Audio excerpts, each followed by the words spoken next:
God was giving them both insight into the future. The second chapter of the book of Daniel records one particularly disturbing dream of Nebuchadnezzar. Daniel describes it.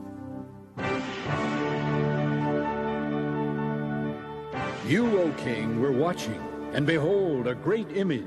This great image, whose splendor was excellent, stood before you, and its form was awesome. This image's head was of fine gold, its chest and arms of silver,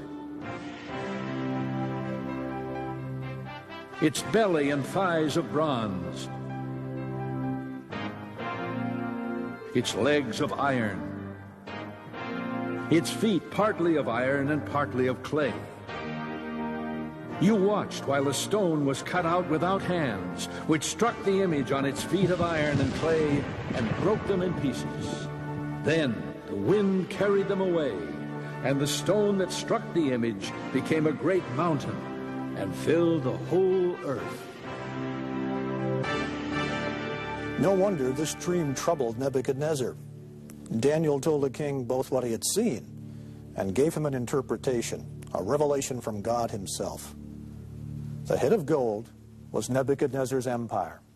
The silver, bronze, and part iron, part clay portions of the statue represented successive kingdoms. Each was inferior to the one before.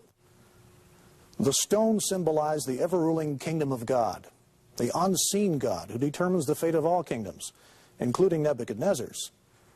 When Nebuchadnezzar heard this interpretation, he fell on his face before Daniel. Once again, he praised the God of Israel. But the old arrogance soon reasserted itself. The book of Daniel portrays Nebuchadnezzar in the mold of many dictators we've seen strut across the stage of history. He was filled with pride and given to fits of rage. He controlled a great empire, but he couldn't control himself. Daniel warned Nebuchadnezzar that the God who controlled all the kingdoms of the earth would humble him if he didn't change his ways. The warnings fell on deaf ears. Instead of giving God the glory, Nebuchadnezzar saw himself as the source of greatness. The book of Daniel describes how God humbled this proud king, and how God taught him there was a kingdom far more powerful than Babylon, a spiritual kingdom, the kingdom of God.